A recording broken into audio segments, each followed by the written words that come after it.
पिंकी आज बहुत ज्यादा खुश थी क्योंकि आज क्रिसमस था।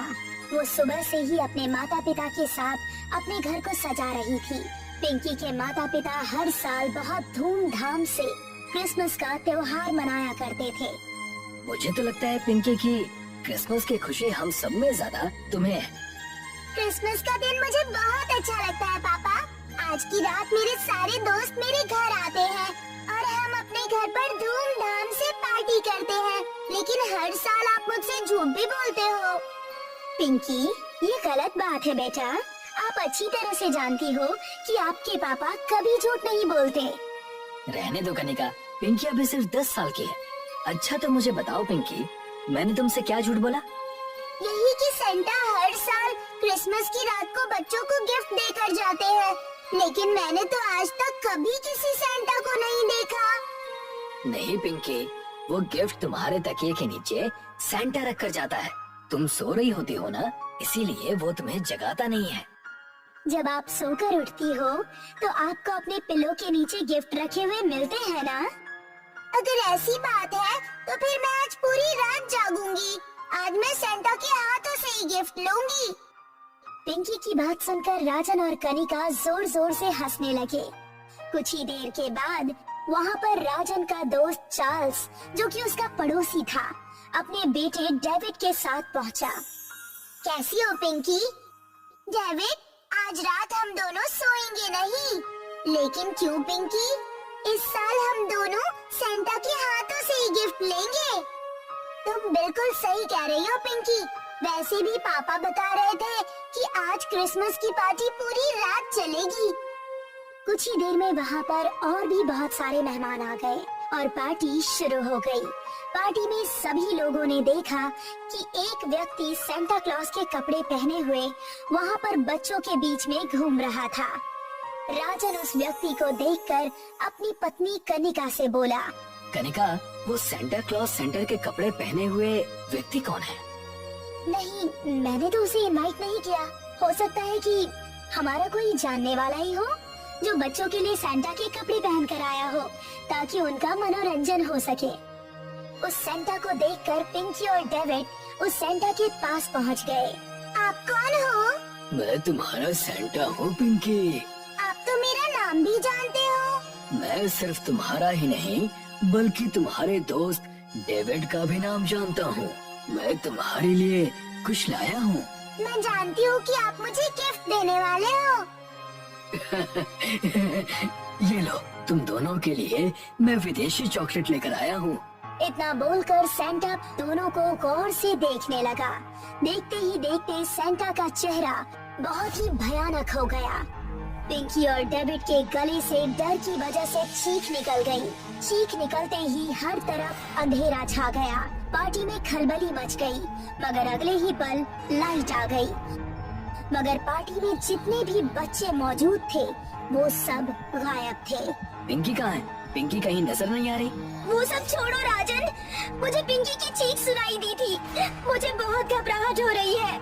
सिर्फ पिंकी ही नहीं कनिका, डेविड भी चीखा था। ये दोनों बच्चे कहाँ चले गए? सिर्फ पिंकी और डेविड ही नहीं चार्ल्स, इस पार्टी में जितने भी बच्चे मौजूद थे वो सब गायब हैं। अगले दिन टीवी पर बच्चों के गायब होने की खबरें न्यूज पर चल रही थी। इंस्पेक्टर अभिमन्यु न्यूज को बहुत ही गौर से देख रहा था। न्यूज देखकर इंस्पेक्टर ने हवलदार से बोला, मेरी समझ में नहीं आता हवलदार कि आखिर इतने सारे बच्चे कहाँ लापता हो गए। सर, मैंने सुना है बच्चे सिर्फ राजन के घर से ही नहीं बल्कि उसके पड़ोस के घर से भी गायब हुए हैं। लेकिन ऐसा कैसे हो सकता है? अचानक से इतने बच्चे कहाँ लापता हो सकते हैं? उनके माता पिता ने बताया कि उनके बच्चों को एक सेंटा मिला था। उस सेंटा ने उन बच्चों को जैसे ही गिफ्ट दिए उसके बाद बच्चे फिर अचानक से लापता हो गए। कोई ना कोई तो गड़बड़ जरूर है, क्योंकि सबसे ज्यादा बच्चे राजन के घर से ही लापता हुए हैं। अब तो मुझे इस केस की गहरी छानबीन करनी पड़ेगी। चलो मेरे साथ। कहाँ सर? राजन के घर पर उससे पूछताछ करनी है। सर, पूछताछ जरा ध्यान से कीजिएगा, क्योंकि आपकी बातों से मुझे ऐसा लग रहा है कि आप राजन के ऊपर शक कर रहे हैं। मगर मत भूलिए कि राजन की बेटी पिंकी भी गायब हुई है और पब्लिक की सिंपैथी इस वक्त राजन के साथ है। मुझे सब पता है, तुम चिंता मत करो। मुझे विश्वास है कि इन सब बच्चों के गायब होने का कनेक्शन कहीं न कहीं इस राजन से जरूर निकलेगा। लेकिन सर, इस समय बाहर का मौसम खराब है और बारिश भी हो रही है। ठंड के मारे बुरा हाल हुआ जा रहा है। क्यों ना हम राजन के घर कल सुबह चलें? नहीं हवलदार, मुझे अभी और इसी वक्त राजन से पूछताछ करनी है। इंस्पेक्टर अभिमन्यु जीप के अंदर बैठ गए। थाने से राजन के घर का रास्ता एक जंगल से होता हुआ जाता था।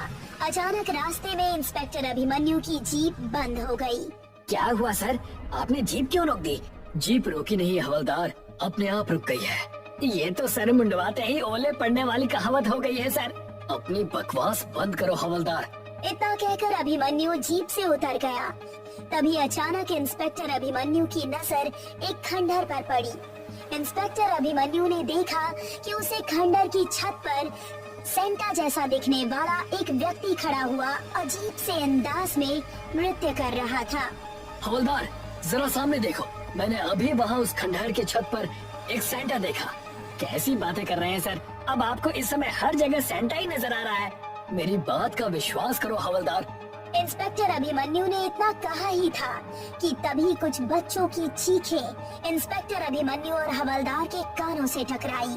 लगता है हमें खंडहर के अंदर जाना होगा और लगता है कि हमारी कार भी सही जगह खराब हुई है। हो ना हो बच्चे इसी खंडहर के अंदर हैं। चलो जल्दी। इतना बोलकर इंस्पेक्टर अभिमन्यु हवलदार के साथ उस खंडहर की ओर दौड़ने लगा। तभी अचानक इंस्पेक्टर अभिमन्यु के दौड़ते हुए कदम रुक गए। इंस्पेक्टर अभिमन्यु के सामने दिल दहला देने वाला दृश्य था। खंडहर के अंदर बहुत से बच्चे बेहोश पड़े हुए थे और दो बच्चों का सिर धड़ से अलग होकर खंडहर की छत पर लटक रहा था।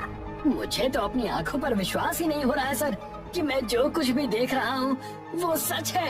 इन सबके घर वालों को तुरंत इन्फॉर्म करो। उनसे कहो कि उनके बच्चे मिल गए हैं और पता करो कि ये जो दो बच्चों की गर्दन लटक रही है उनके माता पिता कौन है। कुछ ही देर में उन सब बच्चों के माता पिता उस खंडहर के पास पहुंच गए। राजन और चार्ल्स बुरी तरह से रोने लगे।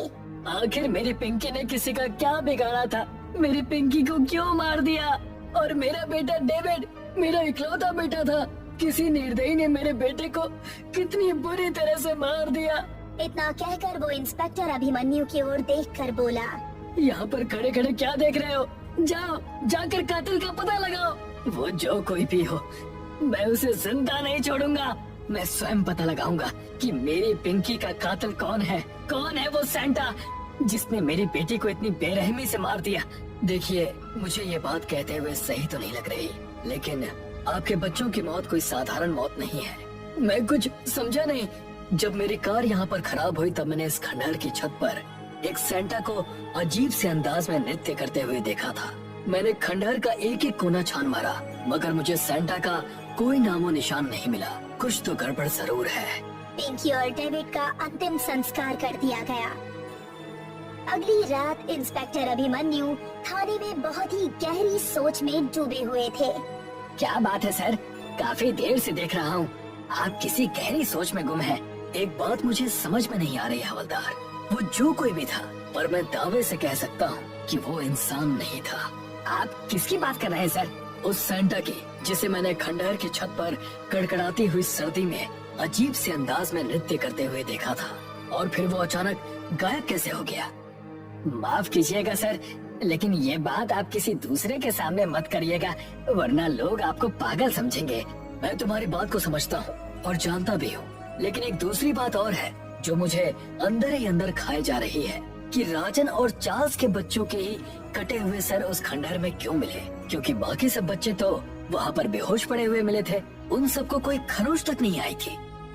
ये तो देखकर मैं भी चौंक गया था। इसका मतलब ये है कि वो जो कोई भी हो चार्ल्स और राजन से उसकी दुश्मनी है। अब ये तो हमें चार्ल्स और राजन ही बता सकते हैं। चलो मेरे साथ। चार्ल्स राजन के घर पर राजन और कनिका के साथ उदास बैठा हुआ था। उन तीनों की आंखों में आंसू थे कि तभी अचानक कोई जोर जोर से दरवाजा खटखटाने लगा। जाओ जाकर देखो, इतनी रात को कौन हो सकता है।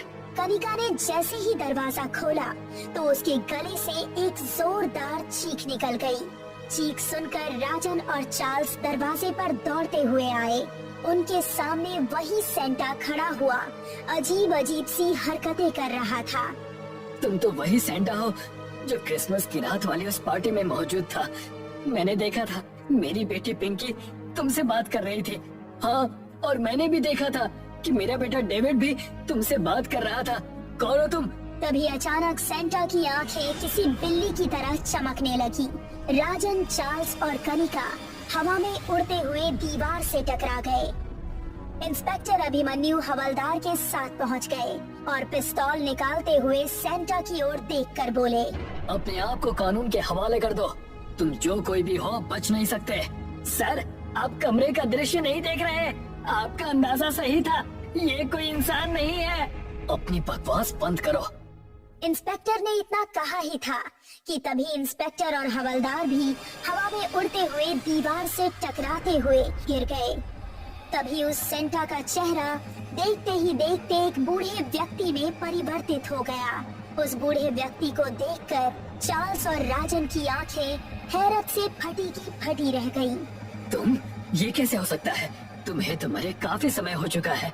राजन सही कह रहा है। तुम वो नहीं हो सकते। तुम तो खंडहर से गिरकर मर चुके थे ना।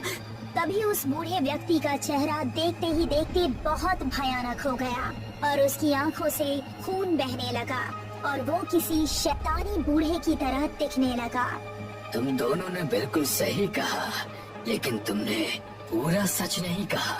इंस्पेक्टर अभिमन्यु और हवलदार बेहोश हो गए, मगर बेहोशी की हालत में भी उन दोनों को एक ही दृश्य दिखाई दे रहा था और वो दृश्य था आज से 20 वर्ष पहले का, जब राजन और चार्ल्स 20 वर्षीय युवक थे। आज तो क्रिसमस की पार्टी में मजा आने वाला है चार्ल्स। सही कहा। तुझे तो वैसे भी मजा आएगा, क्योंकि आज रात पार्टी में तेरी दोस्त कनिका जो आने वाली है। अरे यार, वो देख, हमारे इस हाई सोसाइटी की पार्टी में इस बुढ़े को मैं काफी देर से देख रहा हूँ। और देख, इसके बगल में जो एक बच्ची खड़ी है, कितने गंदे कपड़े पहने हुए हैं उसने। ये तो हमारी सोसाइटी का माहौल खराब कर देगी। चल, इस बुढ़े और बच्ची से पूछते हैं कि वो दोनों यहाँ कैसे घुस आए। इतना कहकर चार्ल्स और राजन उस बूढ़े के पास चले गए। क्या नाम है तुम्हारा? मेरा नाम मोहनलाल है बाबूजी। वो तो ठीक है, लेकिन तुम यहाँ पर क्या कर रहे हो? क्या तुम्हें पता नहीं है ये तुम्हारी जगह नहीं है? थोड़ी ही देर में इस बड़े से हॉल में पार्टी शुरू होने वाली है। ये मेरी पोती है चमकी। हम दोनों यहाँ से गुजर रहे थे, तभी ये बच्चों को देखकर जिद करने लगे। कहने लगे कि मैं भी सेंटा जैसे कपड़े पहनूंगी और मैं भी सेंटा को देखूंगी।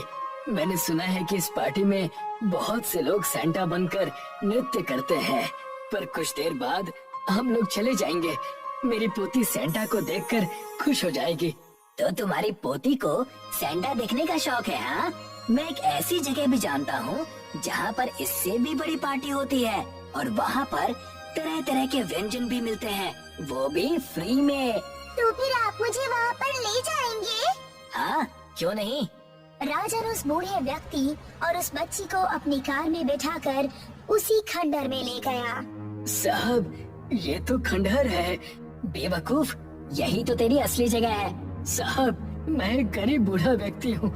मेरी पोती के माता पिता कुछ सालों पहले ही एक एक्सीडेंट में मर गए। हमें यहाँ से जाने दीजिए। अच्छा ठीक है, तो जा, डायरेक्ट नीचे जा। राजन ने उस बूढ़े व्यक्ति को धक्का दे दिया और उसने एक चीख के साथ जमीन पर गिरकर वही दम तोड़ दिया। अबे, ये क्या किया तूने? मैंने तो इसे ऐसे ही धक्का दिया था। मुझे क्या पता था कि वो नीचे गिर जाएगा। तभी चमकी चीखती हुई अपने दादा के पास नीचे की ओर भागी। अचानक अंधेरे में उसका पैर किसी पत्थर से टकराया और वो तेज धारदार पत्थर पर गिर गई। चल, यहाँ से भागते हैं। अच्छा हुआ कि ये बच्ची भी मर गई, वरना हम दोनों का राज खोल देती। तभी इंस्पेक्टर और हवलदार की आंख खुल गई। उन दोनों ने देखा फर्श पर राजन, चार्ल्स और कनिका की कटी हुई गर्दन पड़ी हुई थी और वहाँ कोई सेंटा नहीं था। उस बूढ़े व्यक्ति की आत्मा ने अपना बदला ले लिया था। ये कहानी अम्बोली गांव की है, जहाँ इन दिनों 10 सरों वाले सेंटा क्लॉज का आतंक फैला हुआ है। ये 10 सर वाला सेंटा क्लॉज हर रात कब्रिस्तान से निकलकर अपनी काले भेड़ियों वाली गाड़ी में डरावने अंदाज में जिंगल बेल गाता हुआ गांव के अलग अलग मोहल्लों में जाता है और हर दिन अलग अलग मानव अंगों की मांग करता है। इस तरह लोगों को मारकर अपने 10 मुंह से मानव अंगों को बड़े ही स्वाद से खाता है। इस 10 सर वाले सेंटा क्लॉज से पूरा गांव भयभीत हो जाता है। उनके भय को मिटाने और समझाने चर्च के फादर इस गांव में आते हैं। मैं आप लोगों को समझाने आया हूँ, डराने नहीं। फादर, आपकी बात सुनकर तो भूत भी डर गए होंगे, फिर हम तो इंसान हैं। ये 10 सरों वाला सेंटा क्लॉज भूत ही है जो विदेश के कब्रिस्तानों से निकल कर आया है। क्या? विदेशी भूत? अब भूत नहीं, विदेशी सेंटा क्लॉज कहो। फादर, ये 10 सरों वाला सेंटा क्लॉज अपने ही गांव में क्यों आया है? क्रिसमस का त्योहार आने वाला है। ऐसे पवित्र समय में अच्छी आत्माओं को कुछ दिनों के लिए आजाद कर दिया जाता है। ऐसे ही मौके का फायदा उठाकर बुरी आत्माएं भी कब्रिस्तान से भाग निकलती हैं और मौत का आतंक फैलाती हैं। फादर, सेंटा क्लॉज तो लोगों को गिफ्ट देते हैं और खुशियाँ बांटते हैं, लेकिन ये सेंटा क्लॉज तो सुख के बदले दुख बांट रहा है और गिफ्ट में भी हमें मौत दे रहा है। अभी इस 10 सर के सेंटा क्लॉज से हम अपनी एक जान कैसे बचाएं? इसका एक ही रास्ता है, आप सब सतर्क और सुरक्षित रहें। बस इतना याद रखना है, सावधानी हटी, दुर्घटना घटी। फादर गांव वालों को समझाकर चले जाते हैं। सब लोग 10 सर वाले सेंटा क्लॉज के भय से भयभीत हो जाते हैं। सेंटा क्लॉज का भय मिटाने और गांव वालों में विश्वास जगाने पुलिस उनके पास आती है।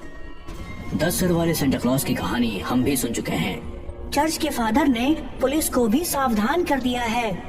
फादर अपनी दिव्य शक्तियों से इस 10 सर वाले सेंटा क्लॉज को पकड़ने की कोशिश कर रहे हैं। निश्चिंत रहें, आप लोग उस सेंटा क्लॉज से सुरक्षित हैं। इंस्पेक्टर साहब, जैसे बातों से पेट नहीं भरता, वैसे ही बातों से डर भी नहीं मिटता। हाँ इंस्पेक्टर साहब, आपसे पहले फादर हमें समझा कर गए थे, लेकिन हमारे मन का डर खत्म नहीं हुआ। हम तो बस अपने परिवार की सुरक्षा चाहते हैं। कैसे भी करके हमें इस जानलेवा सेंटा क्लॉज से छुटकारा दिलाइए। जब तक वो 10 सर वाला सेंटा क्लॉज मारा नहीं जाता, आप सबकी सुरक्षा की जिम्मेदारी पुलिस की है। आज से हमारी ड्यूटी आपके मोहल्ले में है। हम लोग रात भर आपके मोहल्ले में पहरा देंगे।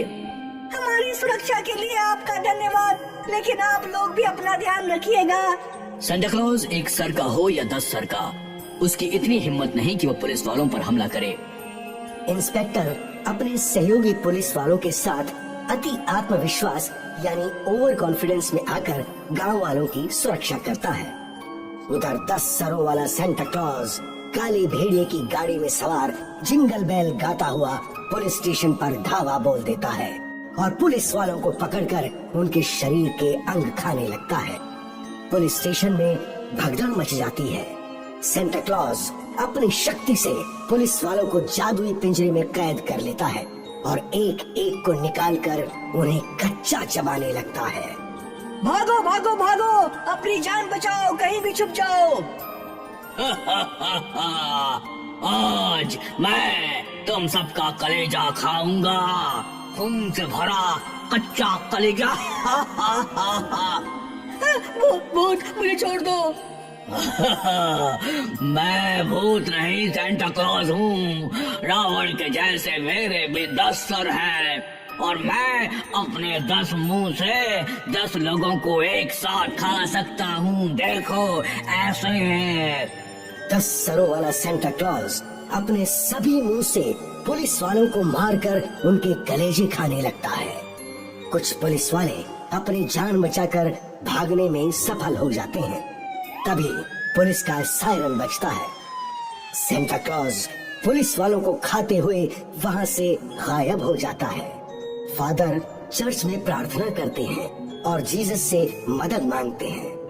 तभी गांव वाले वहाँ आकर फादर से मिलते हैं। सेंटा क्लॉज ने पुलिस स्टेशन पर हमला किया है, जिसमें 5 पुलिस वालों की मौत हो गई है। मौत नहीं फादर, हत्या हुई है, हत्या। उस सेंटा क्लॉज ने पुलिस वालों को गाजर मूली की तरह खाया है। सभी के जिंदा शरीर से कलेजा निकाल लिया है। ये घटना बताते हुए भी हमारा कलेजा मुंह को आ रहा है। मैं सुबह से ही पुलिस स्टेशन होकर आया हूँ। मैंने सब कुछ अपनी आँखों से देख लिया है। फादर जल्दी कुछ कीजिए, वरना हम सबको वो कच्चा ही खा जाएगा। जैसे लोहे को लोहा काटता है, वैसे ही भूत को भूत मार सकता है। आप कब्रिस्तान के भूतों से प्रार्थना कीजिए कि वो हमारी सहायता करें। डोंट वरी, मैंने जीसस से प्रार्थना की है, वो जल्द ही उस 10 सर वाले सेंटा क्लॉज का अंत कर देंगे। गांव वाले फादर की बात से संतुष्ट होकर अपने घर वापस लौट आते हैं और रात होने से पहले ही रात की प्रतीक्षा करने लगते हैं। 10 सरों वाला सेंटा क्लॉज काले भेड़िए वाली गाड़ी पर सवार जिंगल बेल गाता हुआ अपने शिकार की तलाश में फिर से गांव में आता है और चौपाल में बैठ जाता है। गाँव वालों, मैं 10 सर वाला सेंटा क्लॉज चौपाल में बैठा हूँ। आज मुझे सिर्फ 5 आदमी चाहिए। मैं उन लोगों के मुर्दे खाकर और खून पीकर अपनी भूख मिटाना चाहता हूँ। अपनी मर्जी से मेरे पास आ जाओ, नहीं तो मैं पूरे गांव को उजाड़ दूंगा। 10 सरों वाला सेंटा क्लॉज बहुत देर तक अपने शिकार की तलाश करता है। जब उसे खाने के लिए कोई आदमी नहीं मिलता, तब वो बस्ती पर हमला कर देता है और गांव वालों को घरों से निकाल निकाल कर खाने लगता है। बस्ती के लोग घरों से निकलकर सड़कों पर भागते हैं और 10 सरों वाला सेंटा क्लॉज लोगों को पकड़ लेता है, उन्हें खाते हुए चला जाता है और अपने पीछे बस्ती में एक मातम का माहौल छोड़ जाता है। फादर और इंस्पेक्टर गांव वालों के साथ मिलकर सेंटा क्लॉज को पकड़ने की योजना बनाते हैं। फादर, सेंटा क्लॉज ने पूरे गांव को कब्रिस्तान बना दिया है। पुलिस स्टेशन से लेकर चौपाल तक लाशें बिखरी हैं। ऐसा दृश्य हम और नहीं देख सकते। हाँ फादर, अब हम ये गांव छोड़कर जाना चाहते हैं। मैंने इंस्पेक्टर साहब के साथ उस सेंटा क्लॉज को पकड़ने की पूरी योजना बना ली है। हम अपनी योजना पर काम करते हुए आज रात उस 10 सर वाले सेंटा क्लॉज का सर काट देंगे। उसका सर कैसे काटेंगे, तलवार से या जादू से? ये बात गुप्त है, अभी किसी को नहीं बता सकते। जीसस ने मुझसे प्रॉमिस किया है कि आज वो इस सेंटा क्लॉज से पूरे गांव को मुक्ति दिलाएंगे। गांव वाले एक बार फिर फादर पर भरोसा करते हैं। फादर और इंस्पेक्टर उन्हें अपनी योजना बताते हैं कि किस तरह आज रात वो 10 सर वाले सेंटा क्लॉज को घेर कर मारेंगे। गांव वाले भी इस योजना को ध्यान से सुनकर सतर्क और सावधान होकर रात की प्रतीक्षा करने लगते हैं। सूरज डूबने के साथ गांव में अंधेरा होता है और अंधेरे में आतंक मचाने 10 सरों वाला सेंटा क्लॉज हवा में उड़ती हुई अपनी काली भेड़िए वाली गाड़ी में फिर से बस्ती में आता है। Jingle bell, jingle all the bell. गांव वालों, 10 सरों वाला सेंटा क्लॉज फिर आ गया है तुम्हारा कलेजा खाने। आज मैं 5 नहीं 10 लोगों के कलेजे खाऊंगा और जूस की तरह खून भी पीऊंगा। बहुत मीठा है तुम लोगों का खून। Jingle bell, jingle all the bell. बस्ती के 10 लोग अपनी मर्जी से मेरे पास आ जाएं, नहीं तो फिर मौत का तांडव शुरू करूंगा। फादर, इंस्पेक्टर और बस्ती वाले छुपकर सेंटा क्लॉज को देखते हैं। फादर का इशारा पाकर सब लोग अपने अपने हाथों में लिया क्रॉस बाहर निकालते हैं। ये अभिमंत्रित क्रॉस फादर ने बस्ती वालों को दिया है। इससे एक दिव्य किरण निकलती है। सब लोग क्रॉस को सेंटा क्लॉज की तरफ करते हैं और उसकी दिव्य किरण से सेंटा क्लॉज घबरा जाता है। सब लोग क्रॉस लिए सेंटा क्लॉज की तरफ बढ़ते हैं। ये सब क्या है? मैंने 10 लोगों के कलेजे मांगे हैं, यहाँ तो पूरा गांव आ गया। ये लाइट बंद क्यों है? ये लाइट बंद करो। तूने मेरे पवित्र सेंटा क्लॉज को बदनाम किया है। बहरूपिये, बता तू कौन है? आज फादर तेरा हिसाब करेंगे, कब्रिस्तान के शैतान। फादर, आप इसे मंत्र पढ़कर भस्म कर दो। हाँ फादर, गांव वालों को इससे मुक्ति दिला दो। तुम लोग चले जाओ यहाँ से। मुझे सिर्फ 10 आदमी चाहिए और मुझे सिर्फ तू चाहिए शैतान। अपनी पहचान बता। आओ, इसके नजदीक आओ। सब लोग हाथ में क्रॉस लिए सेंटा क्लॉज के पास आते हैं क्रॉस की रोशनी से सेंटा क्लॉज जलने लगता है। बता तू कौन है, नहीं तो जलाकर भस्म कर दूंगा। मैं बार्सिलोना के कब्रिस्तान से आया हूँ। मैं इंसान नहीं शैतान हूँ। ऐसे ही रूप बदल कर अपनी शैतानी शक्तियों से आतंक मचाता हूँ, लेकिन अब तुम कुछ नहीं कर पाओगे। मुझे कौन रोकेगा? तुम्हें जीसस की शक्तियाँ रोकेंगी। ये क्रॉस तुम लोगों को जलाकर भस्म कर देगा। फादर देर मत कीजिए, इसे जल्दी मारिए। फादर मंत्र पढ़कर अपने क्रॉस पर फूंकते हैं। उनकी क्रॉस की रोशनी तेज होती है। फादर वो क्रॉस लेकर सेंटा क्लॉज के नजदीक जाने लगते हैं। सेंटा क्लॉज के बदन में आग लग जाती है और वो जलने लगता है। गांव के लोग जलते हुए सेंटा क्लॉज को देखते हैं। शैतान, आज तेरी कहानी यही खत्म होगी। नहीं, मुझे मत मारो, मुझे मत मारो, मैं यहाँ से चला जाऊंगा। मुझे मत मारो, मत मारो मुझे। फादर फिर मंत्र पढ़कर अपने क्रॉस पर फूंकते हैं। उससे आग निकलने लगती है और उस आग से सेंटा क्लॉज जलकर राख हो जाता है और उसकी राख से एक नया 1 सर वाला सेंटा क्लॉज अपनी सफेद रेनडियर वाली गाड़ी के साथ निकलता है और उस पर बर्फ की बारिश होती है। तुम कौन हो? मैं सेंटा क्लॉज का दूत हूँ। इस शैतान ने मुझे अपने वश में कर लिया था, जादुई शक्ति से अपने शरीर में छुपा लिया था। फादर, आपने मुझे शैतान से आजाद कर दिया, इसके लिए मैं आपको दिल से शुक्रिया कहता हूँ। सेंटा क्लॉज के दूत, अब तुम यहाँ से कहाँ जाओगे? फादर, मैं बार्सिलोना चर्च का एक सेवक हूँ, मुझे वहीं जाना होगा। गांव वालों, ये 10 सर वाला सेंटा क्लॉज एक शैतान था। इसने आप लोगों को जो नुकसान किया है उसके लिए मैं क्षमा मांगता हूँ। जाने से पहले हम आप लोगों को गिफ्ट देना चाहते हैं। सेंटा क्लॉज अपनी दिव्य शक्ति से एक गिफ्ट बैग प्रकट करते हैं और गिफ्ट निकालकर गांव वालों की तरफ फेंकते हैं। गांव वाले खुश होकर गिफ्ट लेते हैं। सेंटा क्लॉज अपनी पोयम गाते हुए आसमान की तरफ जाते हैं। अंबोली गांव के लोग खुश होकर सेंटा क्लॉज को विदा करते हैं।